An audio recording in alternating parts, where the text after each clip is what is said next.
שבוע טוב, everyone. Good morning, שרונה. Good morning, תמר, ונכון, שבוע טוב לכולכם, כולנו. מכולנו, yeah.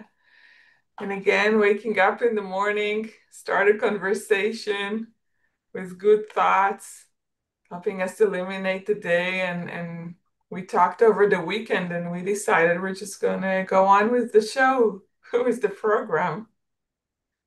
Right. Yeah, so it made me happy. Should And we start with our minute? yeah, This is just a minute to turn my attention inwards, deeply inwards, beyond any concerns, worries, overthinking, past all that, to a still point.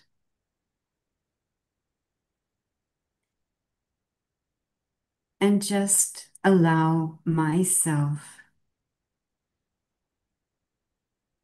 that stillness and gentle quiet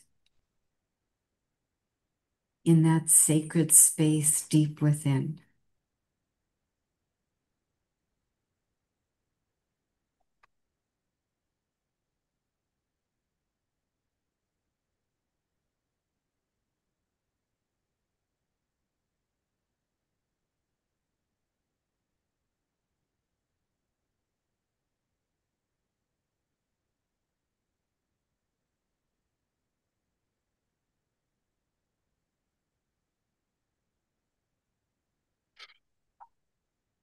so what do we have for today?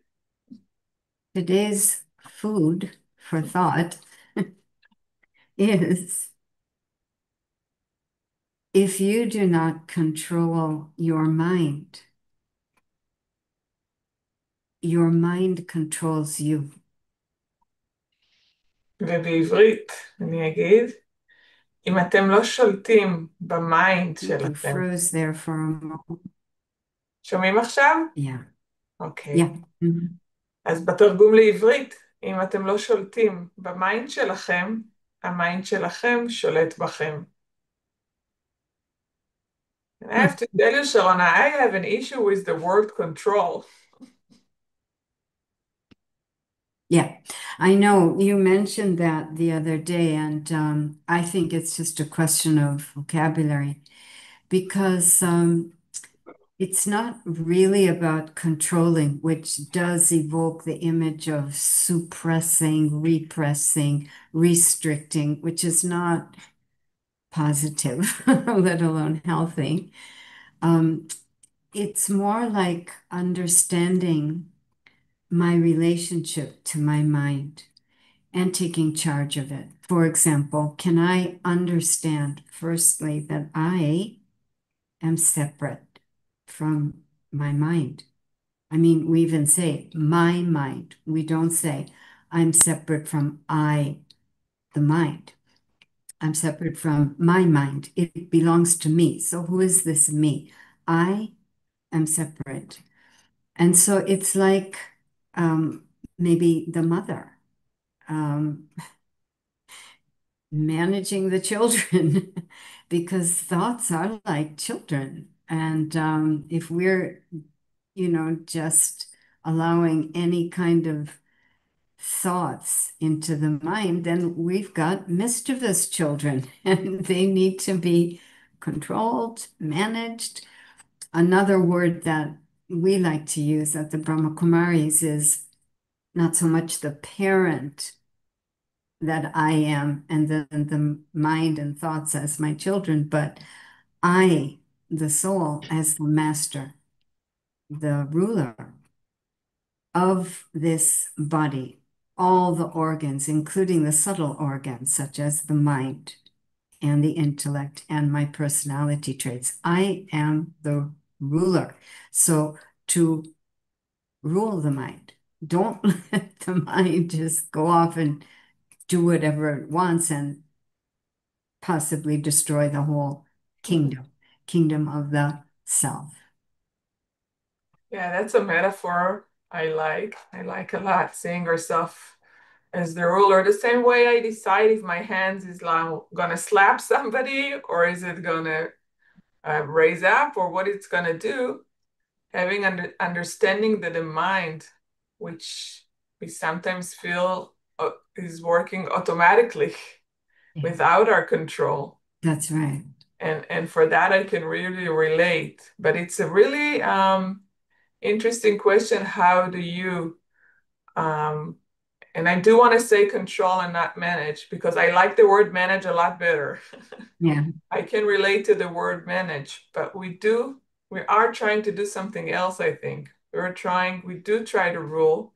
And I'm Yeah. trying to think because we know that by controlling, you can't, if you say do not think about, and in Hebrew the word is a pink elephant. Don't think about a pink elephant. The right image that goes right away is a pink elephant, right? So how do we control, not aggressive control, Right. but do control our mind in order to have a healthy life? That's right. That's right. Because once again, according to all the programs we've been doing up to now, it's emerged again and again that thoughts are such a power, which is amazing, right? Did I realize that before I started my spiritual practice? No. And so many thousands of thoughts, uh, useless, repetitive, anxious, thoughts which aren't productive, just like wasting that power.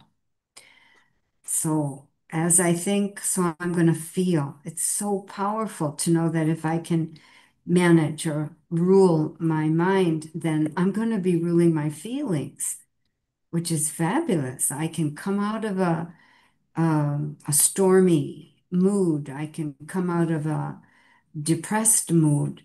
It's amazing if I can manage these thoughts. So according to my thoughts, my feelings will be my attitude, which then can even start influencing the way I behave. It's incredible the chain that starts with thought and how little we know about that actually. So I think your question is a good one.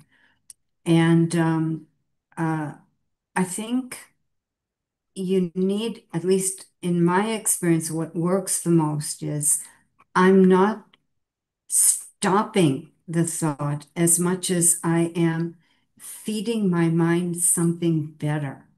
So it's like children who've been at their auntie's home all summer, spoiled to death, falafel, cookies, ice cream, whenever they wanted. So they come back home and they can't even digest the peas and the potatoes because their system has been so damaged by all that sugar. So what am I going to do? Am I going to forbid them not to eat the ice cream, cookies, and cake and not give them anything else? I'm going to give them good food, proper food, and I'm going to entice them. I'm going to make it attractive. I'm going to play with it so that they will eat it. And the rest is just, it maybe takes time for the child to adapt to the new diet, but because it's the healthy, the right food, the body will eventually want that. And then the mother's won the battle. I think we're humans are very adjustable to everything. And I think Amazing. the key word is what you said. First of all, being aware of the power of the thoughts. I Yeah. think the minute we understand the power of the thoughts, we want to start treating them like Yeah. any powerful tool, That's sacredly. Sacredly, I don't have other word for that. And I think once we try to understand the power of them and how we need to treat them, mhm. um, I think we can, you know, first of all, try to see them as separate. That's the first. That's the second key. Understanding the power, see them as separate from us. and then deciding when we can what to feed them. So for instance, sometimes if I have bothering thoughts that I don't want to have, then I just look at them as cars going on the freeway. I'm not starting to try to stop the flow. But I'm just letting them, and I Right. slowly, gradually, I step back from the Right. street. So there's like floats of cars, but I'm on the hill on top looking at That's them. right. That's right. So that's the first thing I try. But then if I have a really, sometimes you have one thought, it's very hard. Then you talked about the babies, and sometimes just give it another toy. Yeah. So he wants this toy, but it's dangerous for him. Then you give him another toy and you start making noise with it. Exactly. Exactly. And I used to have, in the yoga, when we practiced yoga, not Raja yoga, but the Hatha yoga, there are mantras. And it's interesting. I was playing with it, and it's very interesting to see how a mantra works. A mantra is a sentence that you repeat. You don't even need to understand it, right? It's nice to understand the meaning of it, but you sometimes you don't even need it. And when you repeat this mantra for like 10, 11 minutes, for a long time, suddenly something happens to your thoughts. And it's a very interesting thing I played with, because the thoughts are like, as we said, separate, but it's like written. Something happens, something changes when you start repeating a word again and again, and you know it's a good vibration, even if you don't understand That's it. the point. Yeah, that's the point. Because if I were to take the word garbage and repeat that for 10 minutes, I'm pretty sure there'd be no effect like you're talking about. What's in a mantra is something very elevated. And personally, I believe that there are thousands of very elevated thoughts which the mind needs to be fed. Sometimes, I mean, there are many people who have a lot of success working with a mantra. It's just not the method that I'm working with or I'm used to, because I feel that the restlessness of the mind is because it wants to know. Hmm. So if I can feed it, it's like the mind sometimes, another analogy is like wild horses racing all over the desert. Why? Because they're looking for food or water.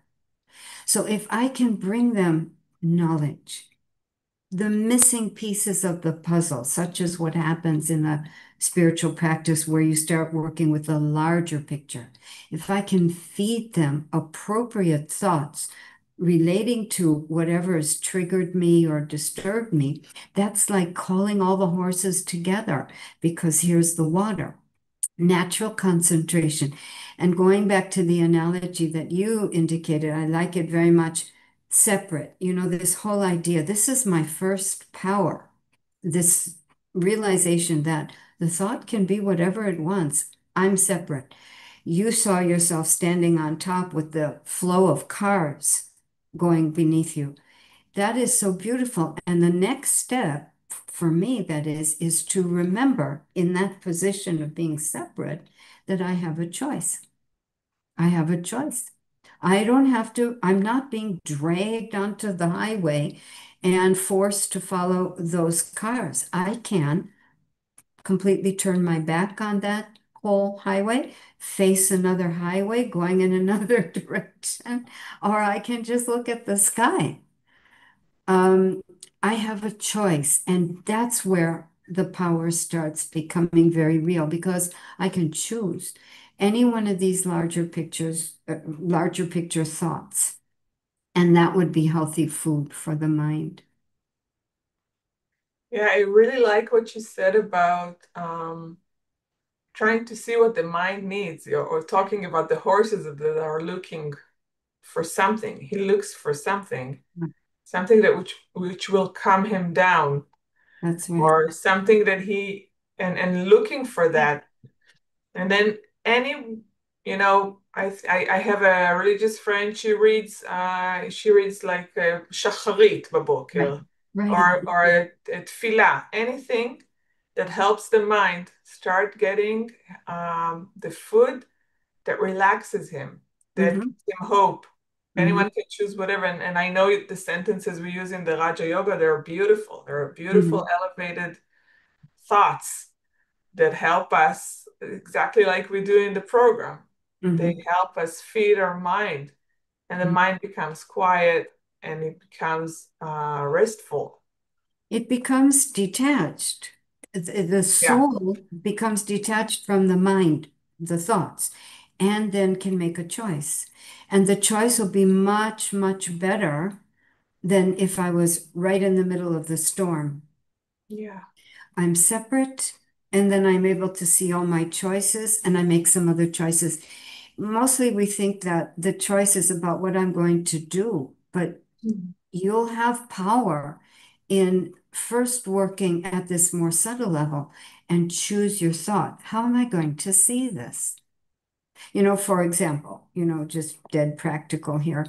Um, um, I'm on a team, an international team in our school, and there's one team member who seems to oppose absolutely everything I say. It's just in her DNA to oppose the person who's in charge of the team. I have a choice as to how I'm going to see that, right? I can see that as the most aggravating thing in my day, the most annoying thing, but I have very deliberately fed myself a different set of thoughts, such as I'm really seeing this as a very, very important opportunity to practice respect. And so it's respecting her because she's very good. She has very good ideas. She has to be on the team. But then also my self-respect, so no lines are really crossed. But this is important. I need to work this out. And because I'm feeding myself those thoughts, then naturally I'm bringing more power to my words and my behavior. Attitude is different. yeah. What you're saying is, and I really relate to that. We know that the thoughts are the seeds to our behaviors. Yeah, And that's when you said the mind controls you. If you don't control the that's mind right. will control you because the Right. thoughts are the seeds to our behavior.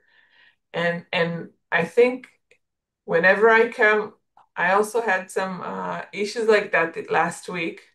And every time when something didn't feel right or wasn't comfortable for me, I think my first thought that I coached myself to think.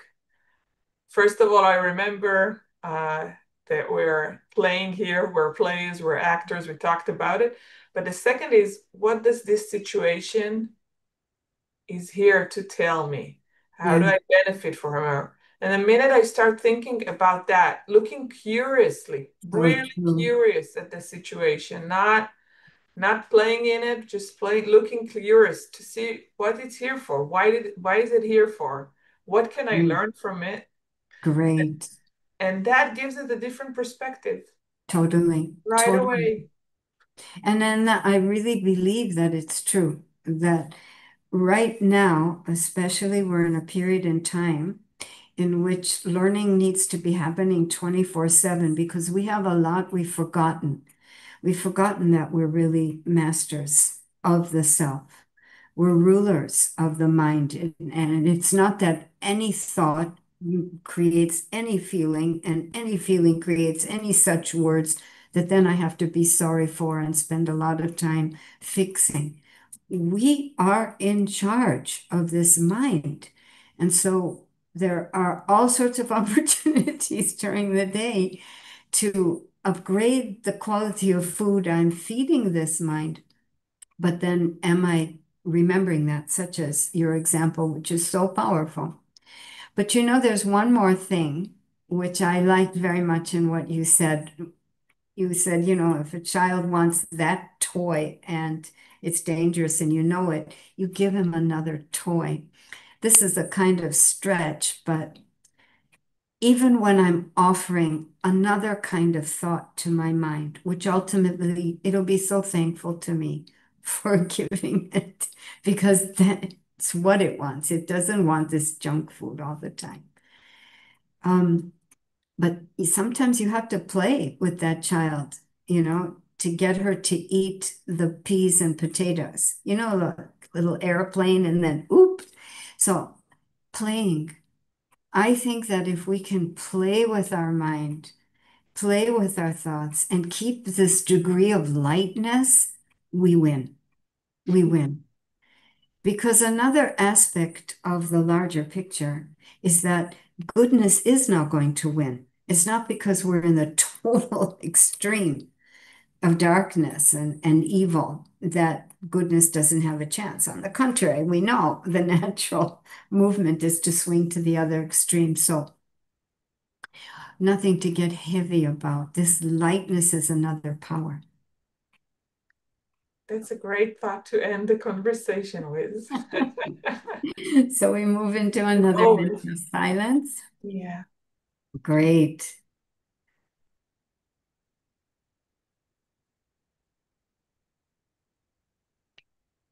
It's wonderful to stand in my position of stillness and know myself as the mother to this mind.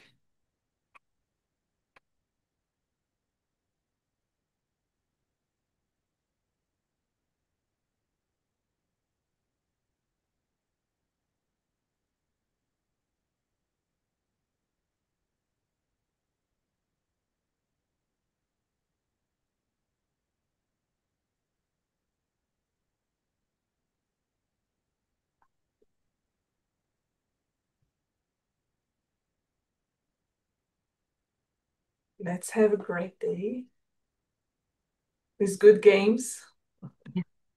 And see you tomorrow. See you tomorrow. Bye-bye. Best wishes. Bye. Bye, everyone. Thank you.